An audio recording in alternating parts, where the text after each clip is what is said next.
Let's see the use of has to or have to. We use has to or have to express compulsion, general obligation and necessity. Let's see recognition in Urdu sentences. करना पड़ता है, करना ही है, ज़रूर करना है. If you find these words in the end of Urdu sentences, then you'll use has to or have to. In these examples, underlined words show recognition.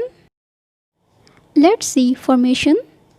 For affirmative or simple sentences, formation is subject, has to or have to, first form of verb, object. For negative sentences, formation is subject, has or have, not, to, first form of verb, object. For interrogative sentences, formation is has or have, subject, to, first form of verb, object. For negative plus interrogative sentences, formation is has or have, subject, not, to, first form of verb, object. Note: we use has to with he, she, it or singular. We use have to with I, we, you, they or plural. Examples: affirmative or simple sentence. In these Urdu sentences, underlined words show recognition. Sara is subject because Sara is doing the work. Jana is verb because this word is showing action. And school is object because the work of going is being done on it. According to the formation, firstly I'll write here subject in this sentence. Sara is subject, so I'll write it here. Next to subject, I'll write here has to or have to. Our subject is singular, so I'll write here has to. Next to has to, I'll write here first form of verb. In this sentence, Jana is verb, so I'll write here go. Next to first form of verb, I'll write here object. In this sentence, school is object, so I'll write it here.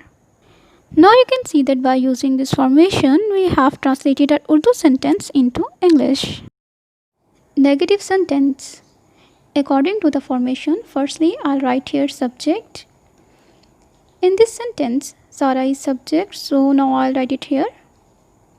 Next to Sara, I'll write here has and then not. Next to not, I'll write here to and then first form of verb go.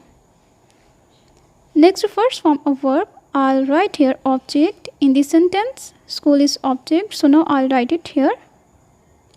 Now you can see that by using this formation, we have translated our Urdu sentence into English. Interrogative sentence. According to the formation, firstly I'll write here has or have. As our subject, Sara is singular, so I'll write here has. Next to has, I'll write here subject, Sara, and then to. Next, I'll write here first form of verb. In the sentence, Jana is verb, so I'll write here go, and then object. In this sentence, school is object, so I'll write it here. Now you can see that by using this formation, we have translated our Urdu sentence into English.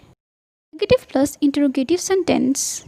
According to the formation, firstly I'll write here has and then subject. In this sentence, Sara is subject, so I'll write it here. Next to subject, I'll write here not and then to. Then I'll write here first form of verb. In this sentence, Jana is verb, so I'll write here go. Next to first form of verb, I'll write here object. In this sentence, school is object, so I'll write it here. Has Sara not to go to school? Now you can see that by using this formation, we have translated our Urdu sentence into English. Common mistake. Mostly students use have to with all the subjects. We use have to with I, we, you, they or plural, and has to with he, she, it or singular.